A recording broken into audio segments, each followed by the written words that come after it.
Today's guest is Dr. Thomas P. Seager, Associate Professor at Arizona State University and co-founder of Morozko Forge. Thomas is one of the leading voices in the science of cold exposure and resilience. He recently published Uncommon Cold, The Science and Experience of Cold Plunge Therapy, a groundbreaking book with over 500 citations, making it one of the most comprehensive scientific deep dives into cold therapy to date. Beyond that, Thomas has co-authored more than 150 scientific articles spanning topics like human resilience, sustainability, and environmental systems. And in this episode, we go beyond ice bath hype and explore what the research actually says about cold exposure and who it is for. So welcome to the show, Thomas. Thank you, Anna. This is a pleasure. My absolute pleasure to have you. I'd love to hear a little bit about your background and just, kind of who you are and how you kind of got into this space. I'm an environmental engineer by education. So I went to Clarkson University and I got my doctorate at a time when environmental engineering was undergoing a transition from pollution-based to more systems-based thinking. And that's how I got into sustainability. Then Katrina happened, and that was a big deal in the United States. And so I started reorienting my career around resilience and disaster response. One of the things that I discovered is that resilience is not in the concrete or in the steel or in the levee. It is in the human ingenuity. It is in the human adaptive capacity. So I got really interested in psychological resilience.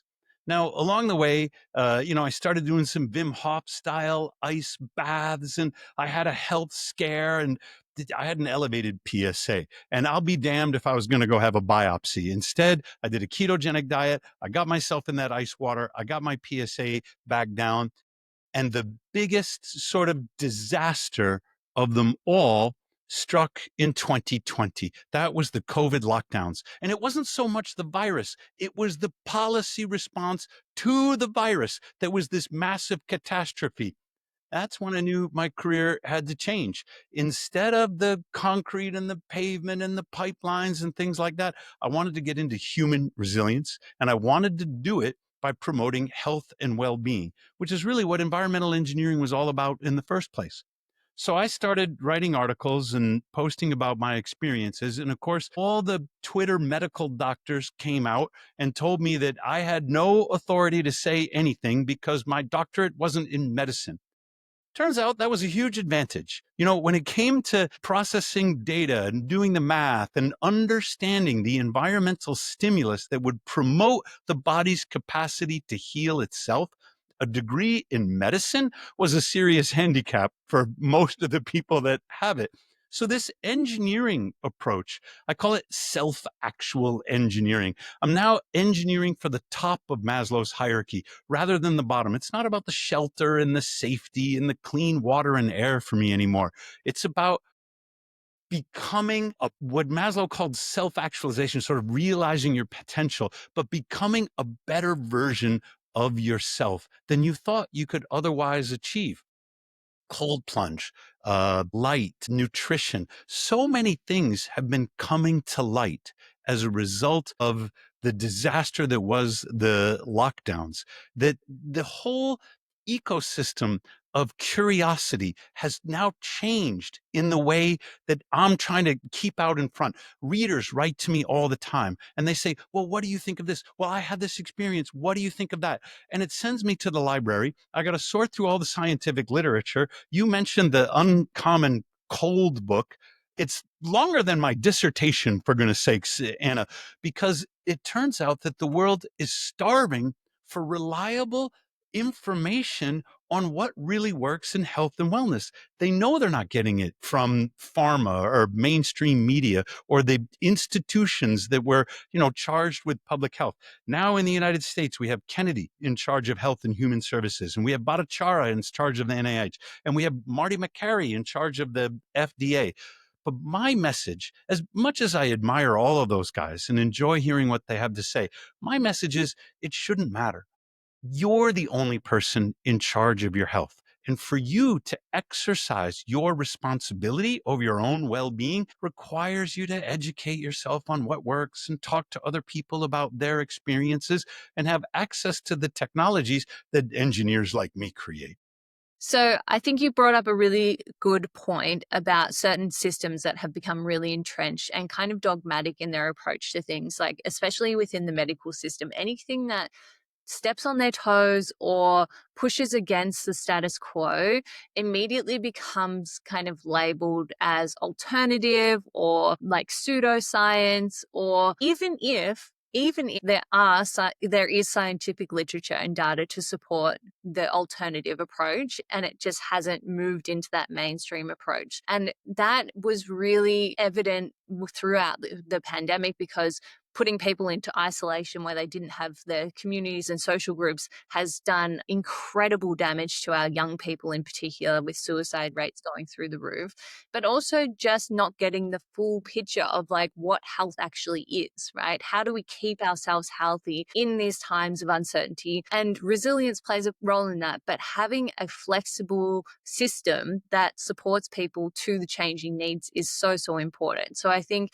you bring up a really good and frustrating point that I think a lot of people experience, is going to the doctor and not quite feeling like they're actually getting the current literature and the current approach to things. But I'm really curious as to, when you started down this pathway of resilience, what was like one of the most interesting things that you found that people, kind of these character traits or the things that gave people resilience? What was that? There is, in the United States, there's a popular book called Grit. And there's also criticisms of grit. But so reducing it to a single word like grit oversimplifies this concept of resilience. So I'm going to try and go a little bit further. Another study looked at what are called adverse childhood experiences, or ACEs. And they were able to create a curve, the number of adverse childhood experiences, or sort of your ACEs score, versus measures of success or satisfaction with life. Too few ACEs, less satisfaction. Too many, less satisfaction, less success. But to the researchers' surprise, there was sort of a sweet spot in the middle. If you'd had the experience of adversity and the opportunity to overcome it, you emerge more confident and more competent. And so there's a big difference between having resources and support that you can now enlist through your own sort of autonomous efforts to overcome the adversity, and having people just protect you from that adversity. So one of the common characteristics is people who have experienced adversity in the past and been able to overcome it. The difference between what we call eustress, or good stress, and distress amounts to two things. The first thing is support. Do you have the resources, and especially the social psychological support, that you need to handle more stress? Because as support goes up, the sort of stress threshold increases. So that's one. And the other one is attitude. And it's hard to put this to words. It is your mindset. And so I'm going to try and be a little bit more specific than just calling it grit or mindset. It is the meaning that you make of the experience that you had. Instead of some kind of Pollyanna, like, put on a happy face, what we're talking about is the Viktor Frankl sort of meaning. He wrote this book called Man's Search for Meaning, about his experiences in the Nazi death camps. He observed that those who had the will to live, or had a reason to live, persisted for longer and did better because they made meaning out of the experience that was sufficient to keep them alive. That's a psychological perspective. Huberman was telling Goggins about this on one of his podcasts recently. There is also a physiological perspective. And according to Huberman, this is the anterior mid-cingulate cortex, which is a part of the brain I'd never even heard of, or I couldn't even pronounce, until I learned it by watching this podcast. Huberman says that the anterior mid-cingulate cortex is the seat of the will to live. He says that it grows in those people who do things that they hate, and it shrinks in the people who don't. And this is really important because if a cucumber facial and a mimosa brunch was the cure for cancer, then I would be writing articles about that. Sure, a massage is good for you, but a spa day is a fantasy that a lot of women, especially in the United States, not just women, men have their own equivalent. Maybe for men, it's going to the football game and eating the nachos, but this is not the difficult thing. This is not the hard thing that is going to grow within you the will and the discipline that you need to expand your anterior mid-cingulate cortex, to build the resilience within yourself to adapt through adversity. And it's not a popular message. People do not want to hear that the road to their life satisfaction goes through adversity. Eleanor Roosevelt said, do something that scares you every day, And are we taking health advice from Eleanor Roosevelt? No, we're getting health advice, in pharmaceutical ads. Talk to your doctor, if Stifacel is right for you, as if you could take a pill that would somehow resolve whatever you're not satisfied with in your life. We get bombarded with messages. Anyone who says to you, you deserve, is trying to sell you something. You deserve a vacation. You deserve a cruise. You deserve a life free of worry or concern. It's all a bunch of nonsense. You don't deserve any of these things. You must earn those things. And unfortunately, the way you earn them is by doing the hard things. And I totally agree. It is not a popular message to put out there, especially like I work in the mental health space. And partially it is doing things that feel really uncomfortable that are going to move you in the direction that you want to do. And sometimes that's in increments, like just touching that kind of discomfort and moving forward each day.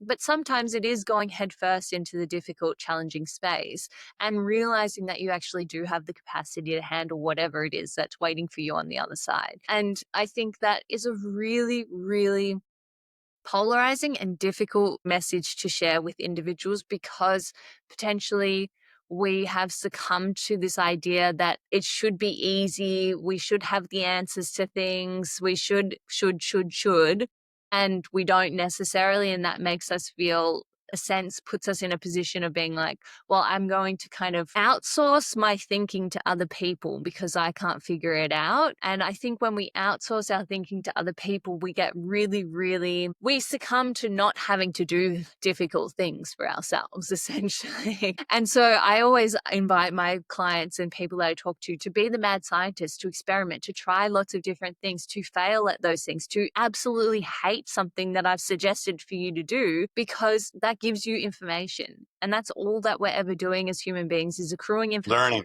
Yeah, figuring out what works for us, what doesn't work for us. And I think that just being in that state of open curiosity is really terrifying for a lot of people, because we love certainty.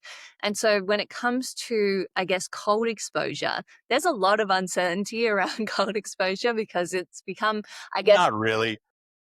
By the time you get to page 450, you'll have it pretty much figured out. But I do think there are three things going on.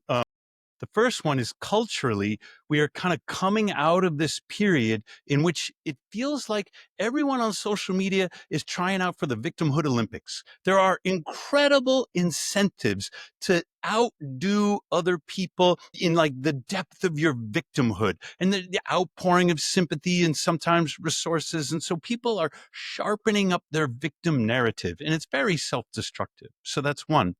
The second is I'm going to change that. The most popular and effective modes of therapy require cognitive reframing. So this would be cognitive behavioral therapy or dialectic behavioral therapy. You're a whole, whirlwind of emotions. And these emotions often cause catastrophic thoughts, or they cause black and white, sort of all or nothing fallacies. And these effective modes of therapy are not, tell me about your childhood or let's relive your trauma through talk therapy. They are about training you to draw on your cognitive facilities to reframe whatever it is that is happening in your emotions, try and learn from those emotions, and cognitively construct a new meaning than the one that is right now taking over your life. That cognitive work requires energy. And so we're beginning to see through Chris Palmer's work and some Ali Houston's work and some other people that the metabolic disorders, which are so prevalent now in the Western industrialized countries, are undermining the mental health of the populations there. Okay, so the third thing, what has cold plunge got to do with it? It's not that cold plunge is confusing, it's that people don't like it. Like Joe Rogan doesn't like it. I don't like it. I mean, that's kind of the point. Joe Rogan says, kill your inner bitch, and we've got this great video of a woman.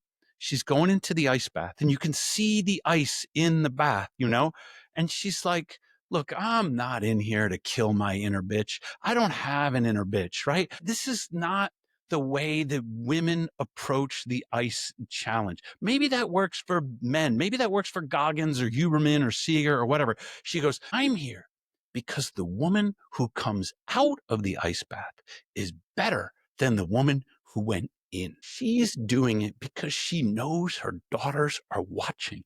And she wants to be a good example for doing the hard thing. Is that, I don't know, studying for the spelling bee, or I don't know what it could be in her daughter's life, but she wants to show them that she's going to do the difficult, uncomfortable things that will make her a better version of herself. That's incredibly inspirational, not confusing, but it sort of draws you in and makes you want to be part of it. The advantage is that it also helps your brain. That is, it improves your insulin sensitivity. It boosts your metabolism. It builds mitobiogenesis, which rejuvenates your mitochondria. It gives your brain the energy that it needs to do the difficult work of cognitive reframing that will sort of restore when it feels like you've lost all sanity, and you're afraid you must be nuts because nothing makes any sense to you. Your brain needs that fuel to sit down and say, hang on, is this true? Is that really happening? Is there another way for me to look at it? Is there a silver lining in this cloud, so to speak? So ice bath is one of the best things that you can do for your mental health.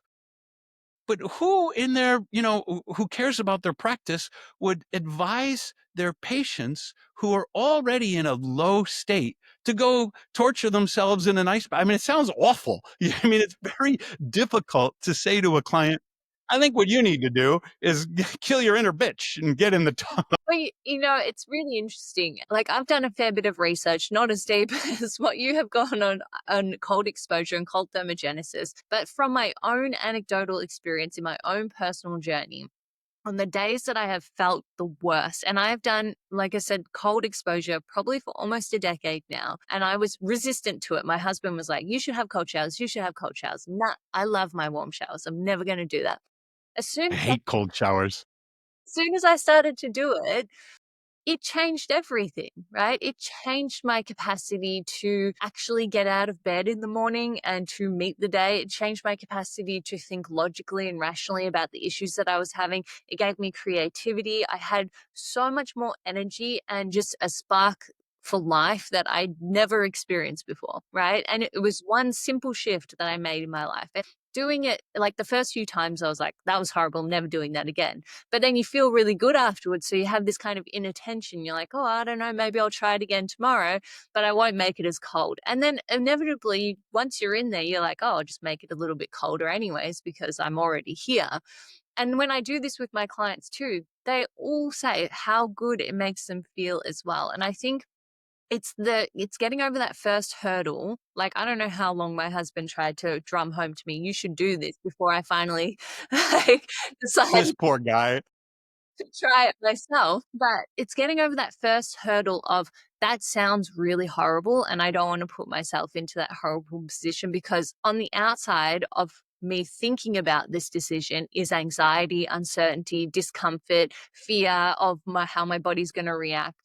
And I think that is essentially why it becomes this polarizing conversation is because it sounds really extreme when really it's not that extreme. Like, humans have been exposed to cold like throughout our evolution. Oh, and it's something that gives us the capacity to function optimally and change our physiology and kind of work from the bottom up, and gives us the cognitive capacity to work from the top down as well. I also wanted to touch on, you talked about like the metabolic dysfunction of society at the moment. And this is really where I think we kind of get to the crux of basically every issue in humans is metabolic dysfunction. Obviously, the food, the environments, the lighting systems, the pollution, everything. We are constantly bombarded with things that are at war with our physiology. And when we work on that kind of cellular level of mitochondrial health and you start to shift things, you start to feel different. And so your thoughts kind of can follow on from that as well. You give yourself an opportunity to think differently because you're not stuck in the same physiological state. And that's what I love about cold exposure. It shifts your physiology, it gives you a break from your cognitive state to see a different opportunity and pathway to work within. Have you noticed that as well within yourself? Course. Everything that you're saying noticed in my life. I cold plunge every day, and I don't do it because I need more brown fat. I don't do it because I'm trying to get my HbA1c down or increase my telomere length or some other thing. I do it because mentally it keeps me where I need to be, because I've taken on all of these challenges and sometimes it feels overwhelming, whether that's, I don't know, getting a call from my director at ASU and he's going to chastise me about something that I put on Twitter that I probably wasn't supposed to say, but I got a big mouth and I just can't learn my lesson. And now the media people are not happy with whatever that is, or maybe it's because I have a startup company and we're deeply in debt and I got 40 people working for me. And this is a whole new challenge that I wasn't prepared for by my PhD, but the world needs this company to succeed.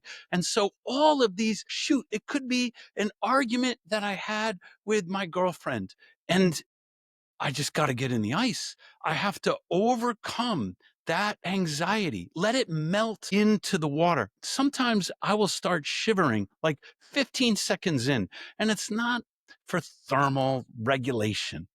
It's because I have all of these unresolved anxieties trapped somewhere in my central nervous system. And the shivering is a way of releasing them so that I can get back up and do the three other things that we haven't tried yet to figure it out. I'm in there for the mental and the psychological benefits.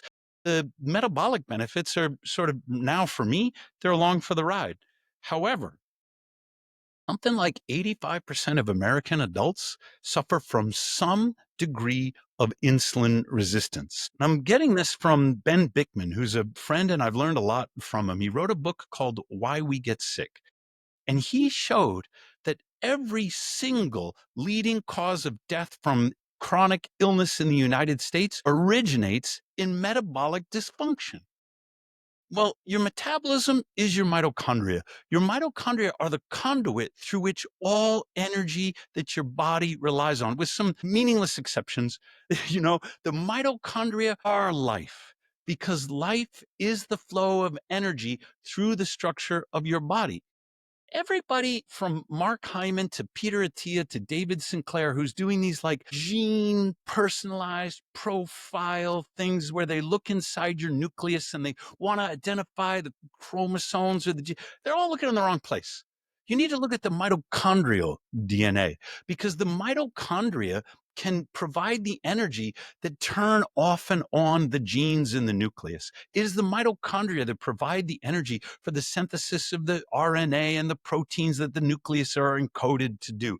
We are not going to find the secret to longevity in the DNA in your nucleus. You'll find it in the DNA in the mitochondria. And when I was in high school biology, they didn't teach me a dang thing about mitochondrial DNA. I had to, when I was in grad school, I didn't even know mitochondria have their own DNA. So this is the origins of chronic illness are in the metabolism, and the metabolism works through the mitochondria. Aging is the accumulation of mitochondrial injury, and mitochondria can be restored. Cold is the best way to do it. Yeah. Yeah. And I am quickly becoming very aware of my husband has a brain tumor. So his brain tumor is essentially incurable. It's an oligodendroglioma. And what we have over the years outside of the medical system tried to put together protocols and work on metabolic pathways. And I think just recently we've kind of come to the light of we need to work on mitochondrial health. And this is just because this information isn't like super accessible to just the layperson who's trying to do their own research. And so I've quickly become very educated and very well aware of how fundamentally intertwined mitochondrial health is with absolutely everything. And so then it's addressing like what are your light sources? Are you absorbing non-native EMF? Are you looking at blue light? How are you kind of navigating through your circadian rhythm and thwarting those processes? Because your mitochondria is going to rely on all of these processes. So can you kind of walk me through how cold exposure supports mitochondrial health in that kind of scientific method? Yeah. Let's talk about the opposite for a second. There are at least three routes by which you can really do damage to your mitochondria. And most people in the modern industrialized countries have embraced all three. So the first is seed oils. Your cell membranes are made up of something called phospholipids. The lipids means a fat. Now, most people think the fat you eat, oh, that's a bunch of calories and, it's energy dense. And that's true. You metabolize fats.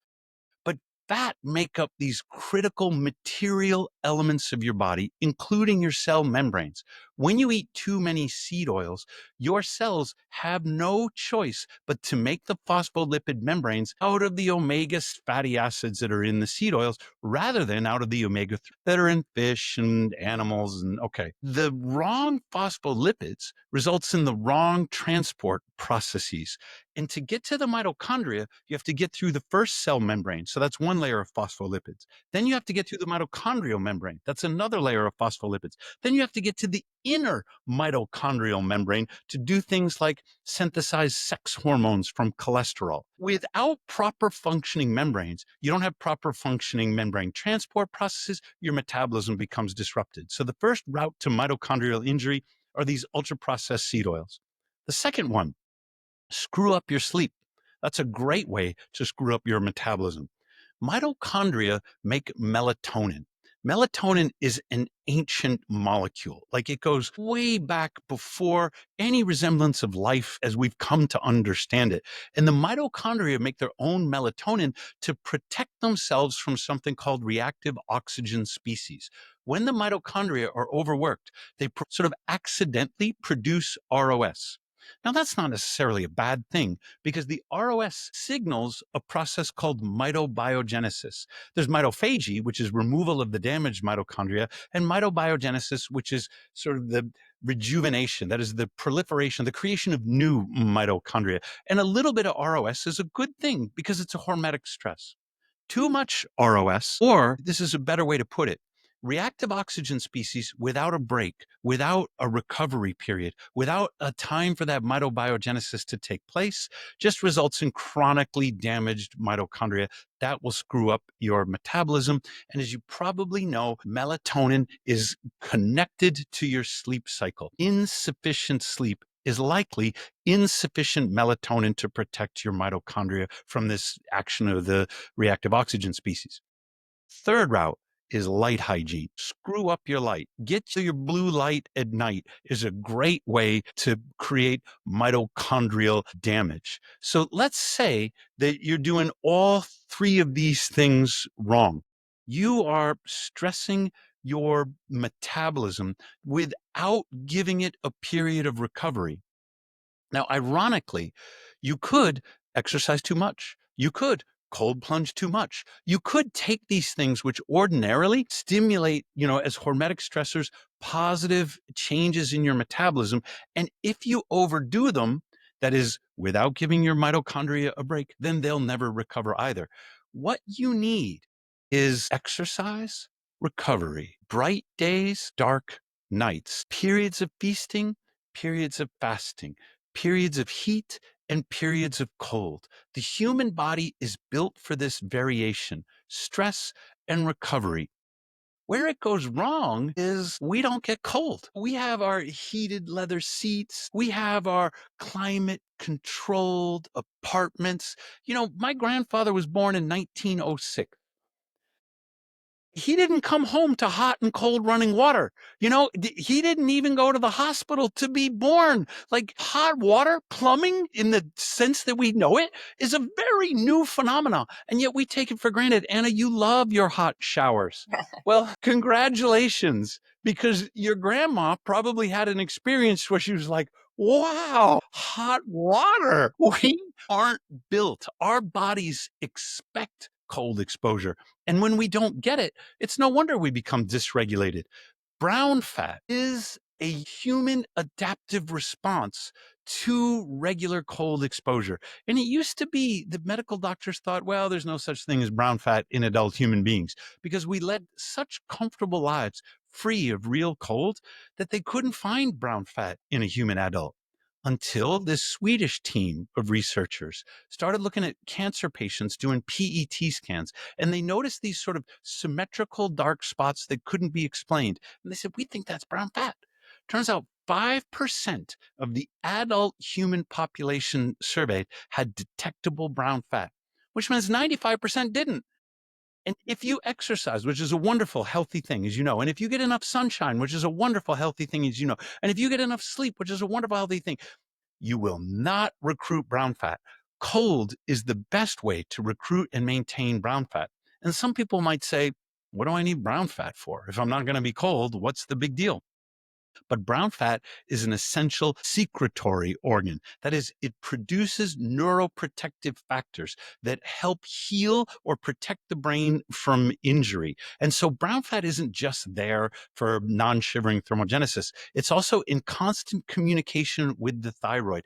It produces more active thyroid hormone by taking the inactive form and converting it into the active form of thyroid. If you don't have brown fat, it is no wonder your metabolism becomes dysregulated because your body is relying on that brown fat to modulate your metabolic function, to control your thyroid function. And cold helps protect against Alzheimer's dementia by healing the brain through not only improvement of metabolism, but through the secretion of these neuroprotective factors that come out of your brown fat.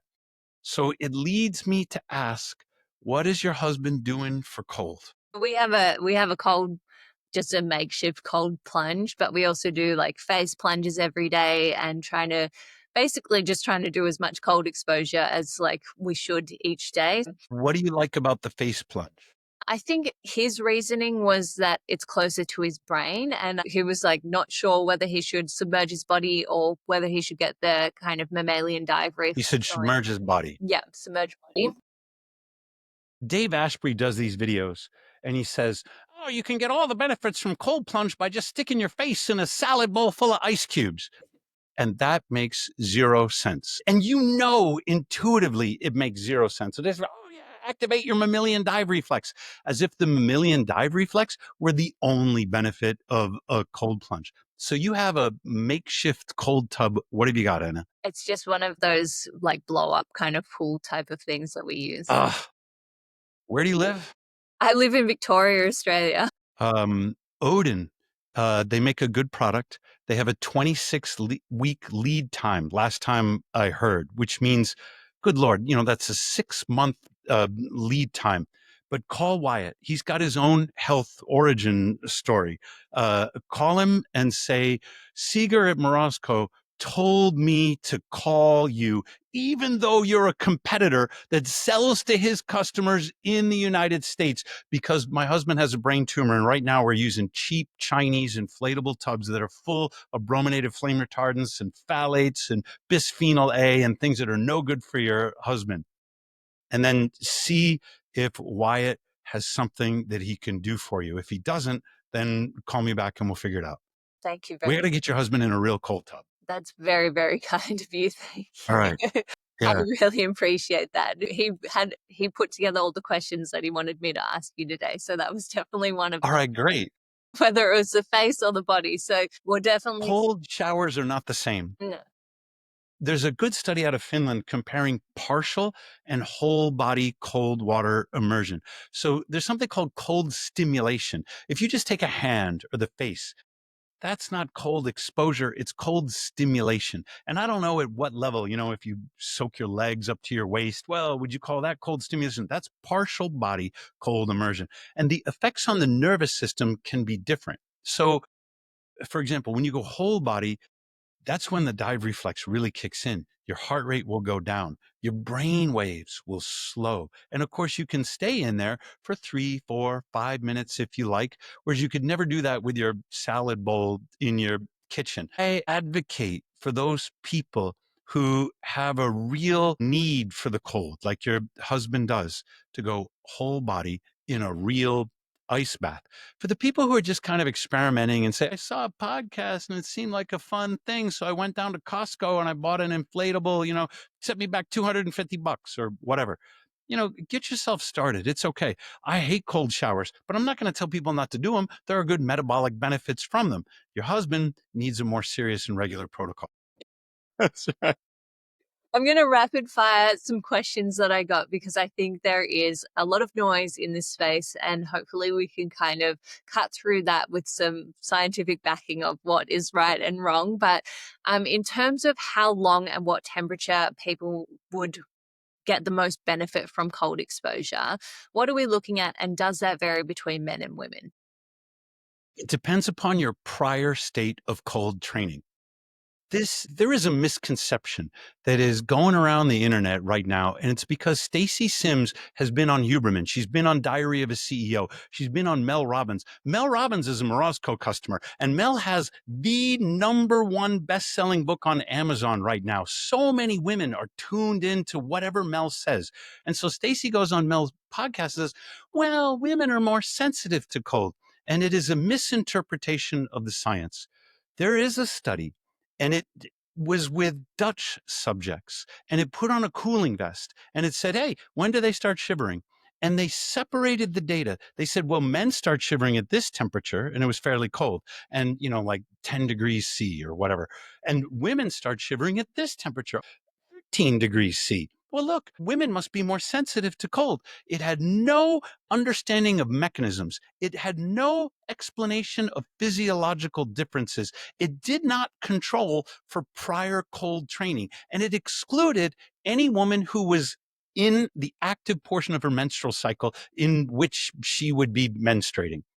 And from that study, Sims performs this logical fallacy, the fallacy of deductive reasoning, and says that if you belong to this population, then it must be true, and that there's generally something true of this population, then that must be true to you as an individual. And that is nonsense.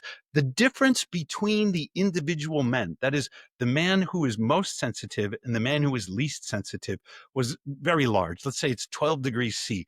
The difference between the two groups was like 4 degrees C. What I'm saying is the difference within the group is much larger than the difference between the groups. I suspect that the results out of this Dutch study are because men in the Netherlands have more prior experience with what we'll call accidental cold exposure. Men are more likely to be participating in outdoor winter sports. Men are more likely to have jobs as garbage men or telephone line workers or something that causes them to be outside and get cold during the winter. And even though the researchers said, well, have you ever done cold water swimming? And they excluded anyone who had a regular cold practice. They were looking for people who were naive to the cold. It's quite likely not that there's a gender difference, but that there's a prior experience difference between these two populations. And your state of prior cold training is much more important than your sex when it comes time to what's the right temperature, what's the right duration. Cold training is like weight training in this respect. Nobody would come to me and say, what's the optimal amount of weight that I should bench press for the optimal amount of reps? The only responsible answer I could give is, well, what's your current state of weight training? And then the more you train, the stronger you're going to get. And to maintain the same level of challenge, you'll have to either up the weight or up the reps or both. Yeah. It all makes sense. When it comes to cold training, It is the same. What Sims failed to say are two things. The first thing is women respond faster to cold training than men. And what that suggests is that they're starting from a less trained or less acclimated baseline. And that's it. It's not because they're women. If anything, the additional subcutaneous fat that women have would protect them against the cold and allow them to train to a higher level than men. But there's no point talking about that because I don't care what the Dutch, the only thing that matters is your N=1 experience. Everything else is a source of hypotheses for you to test. So that's one thing that Sims kind of forgot to say to Mel. The other thing is how damn good cold plunge is for women. What got overshadowed in that conversation was all the benefits. Now, when Stacey Sims was on Diary of a CEO, she talked about endometriosis, which, hey, is unique to women. Endometriosis is the growth of the uterine wall has a lining, and sometimes those cells will grow outside the uterus, which is very painful and can be dangerous. Cold plunge helps remediate that. Sims is a little ticked off. She wrote on her website that there is an appalling lack of research on female physiology and medicine related to women. It's not true. I am not appalled. It is true that more studies on exercise performance and cold are done on men than are done on women. And she might be appalled by that because she's a female exercise physiologist and she wants more research to go into what she cares about. All faculty, all scientists do, but I'm not appalled.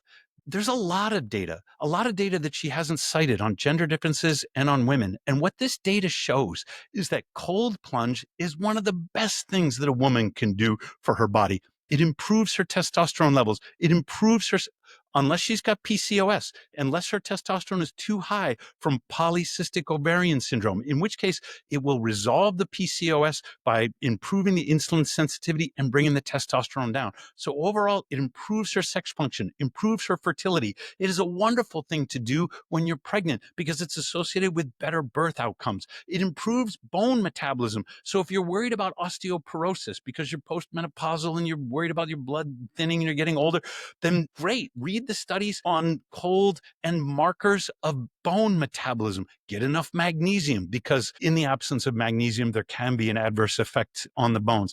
I could go on. Mental health, insulin sensitivity. I wish that Sims had said there are all these great benefits for women in the cold. Start at a temperature that makes you gasp. Yes. And go long enough to shiver.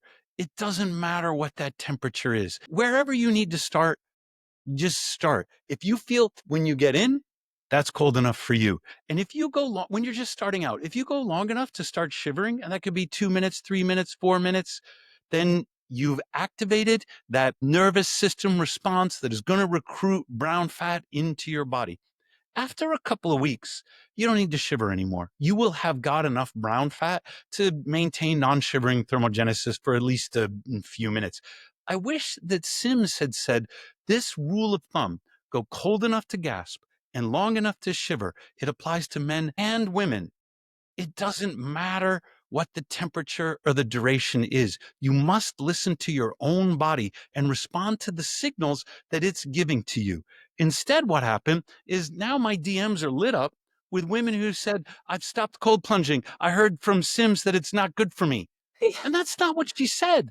That's just the impression that she allowed her audience to take. Well, I think it's also just a really nuanced conversation to have because, like you said, it is an individual approach to everything. Like, if you come to me for mental health support, the approach that I take with you is going to be completely different to the next person. The same with cold exposure, the same with training, the same with basically anything in life is there is no blanket approach to you and your individual, your bio individuality, your physiology, anything. There is no individual approach.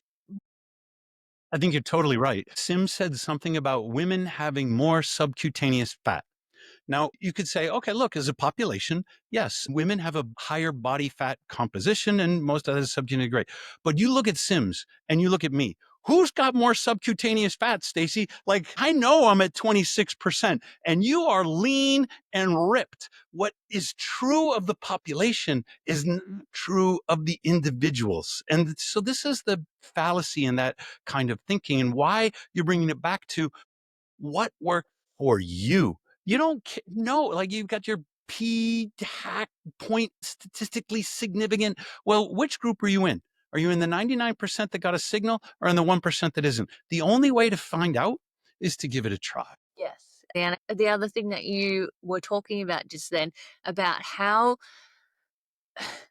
approaching approaching all of this from a position of curiosity, openness, but just figuring out your own baseline. You know what's really interesting? My baseline is far greater than my husband's baseline, right? Like, and I think that comes from when you're kind of already in a state of physiological adversity, let's say, through having a brain tumor.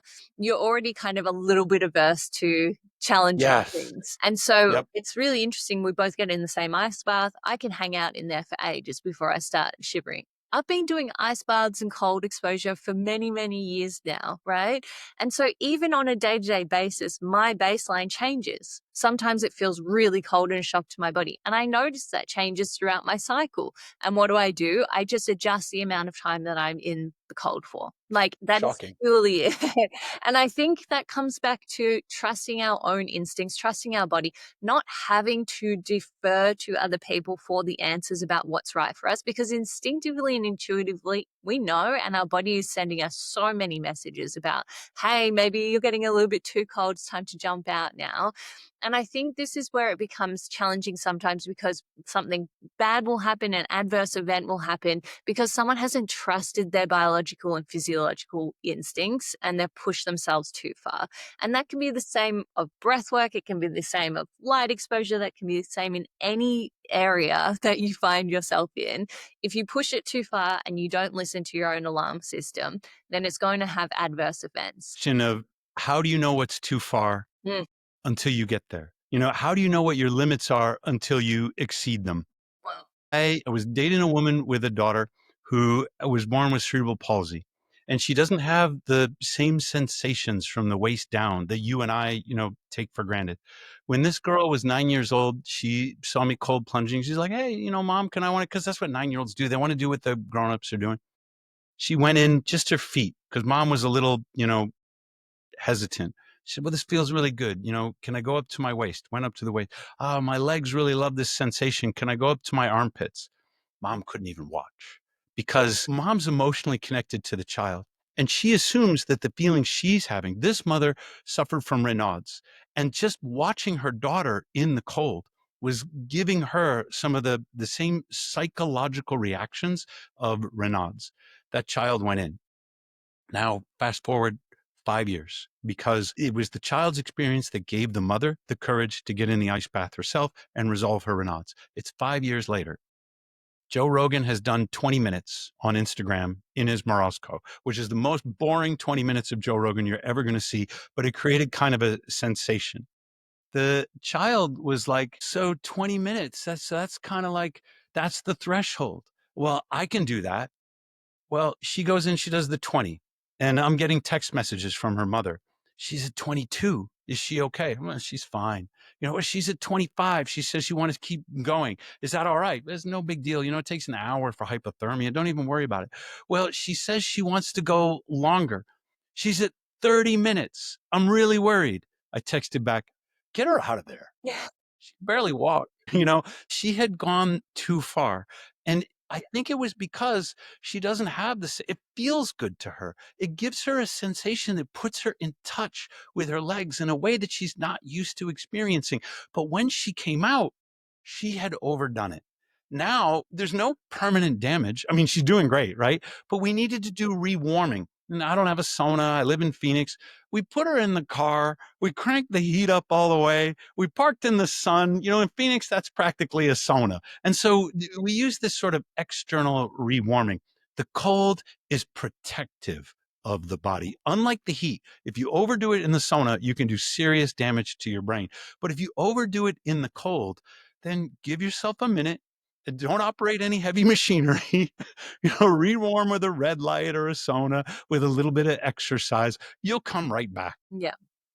In your experience, have you ever seen anyone that should not cold plunge? Despite what you might read on Wikipedia, hypertension is the number one contraindication to cold plunge therapy. And here's why.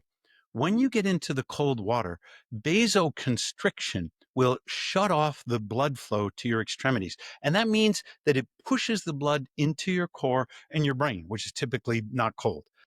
Well, this is going to increase your blood pressure. So if you already have chronically high blood pressure, you can have what acute hypertensive event right there. Two clinicians have reported to me that people cold plunging under their supervision have experienced this, where the blood pressure goes through the roof. In both cases, thank goodness they had some medical supervision. They got out of the cold, they did some rewarming, and it resolved it on its own, but it can be a dangerous event. So that's one. There are other contraindications. One of the adverse, maybe one in about 20,000, but one of the adverse effects can be transient global amnesia. Now, it's transient. Like your memory comes back, but it's scary as hell. So people who experience that generally don't sign up for another ice bath. There's a lot on Wikipedia about the heart, and I think it's all exaggerated. It comes from a hypothesis that is espoused by Mike Tipton at the University of Portsmouth in the United Kingdom. It is true that there is the gasp reflex, which is associated with the sympathetic division of the autonomic nervous system. And then there's the dive reflex associated with the parasympathetic. And Tipton is concerned that if you go in face first, the gasp and the dive might conflict with one another. Now, the primary focus of his career is drowning and preventing drowning. He doesn't want people to gasp in all this water and drown. So it makes sense. But he says if you activate sympathetic and parasympathetic at the same time, well, you could cause some kind of cardiac event, an arrhythmia.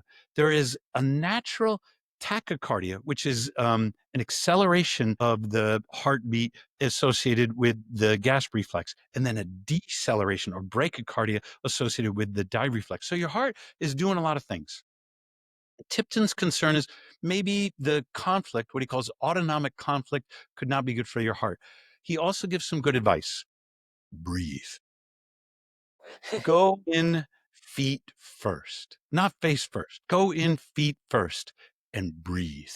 You will not experience autonomic conflict if you're able to get through the gasp reflex and structure your breath. This is part of the problem that I have with Asprey's advice with his salad bowl full of ice cubes, because Dave has yet to show me how you do your breath work when your face is stuck in a bowl of ice water. Breathe is an important safety tip. The other ones are, always supervise children. That, God, I hope I don't need to say that, but I'm going to say it.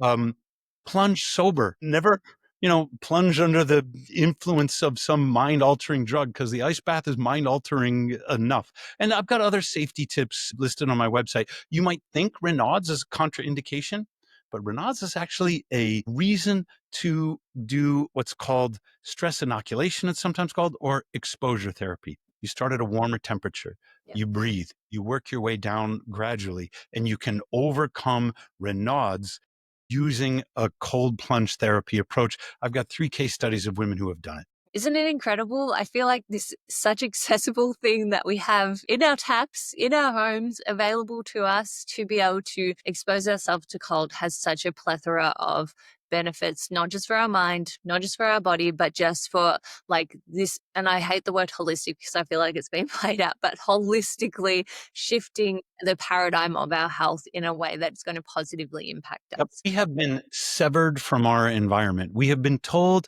to stay out of the sun. Oh, the sun's dangerous. We have lit up our bedrooms and our homes almost 24 hours, right? We have been told to be comfortable. and just put our health in the hands of the institutions. Australia might be the worst. Every institution of public health care is organized to disempower the patient. We don't know if we can approve you for that. Oh, you have to get a referral to a specialist and see if the HMO is going to, pay for the thing or whatever. Your healthcare seems to be up to everyone except you. And you got to reverse that mindset and say, what has been stolen from us is the realization that our bodies can heal ourselves. All we have to do is put them in the right environments to stimulate that healing. Now, I live on the second floor in the hottest city in North America. So I can't just drive to Coronado Island and jump in the Pacific Ocean with the Navy SEALs or something like that. Instead, I have a Morosco ice bath, right on my balcony. I have a green light, which takes me out to the forest. I have a red light panel in case I can't get enough sunshine, even though I live in Phoenix, Arizona. So sometimes I have to use technologies to reconnect me to the kinds of stimulus that ordinarily would be free. But I live a technological life. So one of our taglines at Morosco is the next best thing to nature. Nature is best. We got the next best. Well, I could honestly talk to you, and I wish that I could talk to you for hours and hours along this. We might have to do another episode and go even deeper on this because Be happy to. I know there's going to be lots of questions and lots of people wanting to kind of figure out if it's right for them. And I think the best takeaways from this episode is I love the feet first and breathe because that is always a good reminder that in everything in life, you have to take one simple step forward and to breathe your way through all of the challenges and adversity. But when it comes to cold exposure, starting small, seeing if you find that base point for yourself, making yourself gasp, and just seeing that first point of shivering and then working your way up. Like you're building a callus or like you're building up your muscles. Take your time and go at your own pace. You don't need to copy anyone else. You don't need to follow anyone else. This is your experience and pathway with cold exposure. And the contraindication was absolutely hypertension. And then I would love to ask more about transient global amnesia, but I have to wrap things up because that sounds crazy. There's a man in Australia. His name is Mark Cohen. You can follow him on LinkedIn. And he's probably got the best data and the best case studies on transient global amnesia. He would also be an outstanding guest for this podcast. Yeah, definitely. I will look up Mark Cohen because I am interested in learning more about that as well. But thank you so much for your time You're and your welcome. energy and your passion behind this because it's I can't stop. something that I'm passionate about, but I love to have you have all of this information in your mind, which I cannot hold in my mind at the same time. So I appreciate you sharing that with all of us here. And we'll have to have you on again. But how can people find you and get in touch with you if they want to chat about cold exposure or purchase a Morosco Forge? Everything that I've ever written is at moroscoforge.com. We have sold to New Zealand. We've never sold to Australia. And it's because the exchange rate sucks. But you can gain all the science for free by going to Morosco Forge and clicking on the science tab. Now, some people, they, like me, they write in the books. They need the paper copy. You can only get Uncommon Cold at Morosco Forge. But I just came out with a new book called Uncommon Testosterone, and it's focused down. It's got the same safety protocols in it. It's for men and women. It's all about sex health, and that is available on Amazon. If you can't find it down under on Amazon, whatever, your version is, then go to Morosco Forge. We will ship it to Australia from Phoenix, Arizona. The hard copy and Kindle is on Amazon. The paperback is for sale at Morosco. I'll be downloading that as soon as I jump off this, and I'll put all of the details in the show notes below. Thank you Fantastic. so much, Thomas. I appreciate you very much. You're welcome. Yeah. Thanks for having me.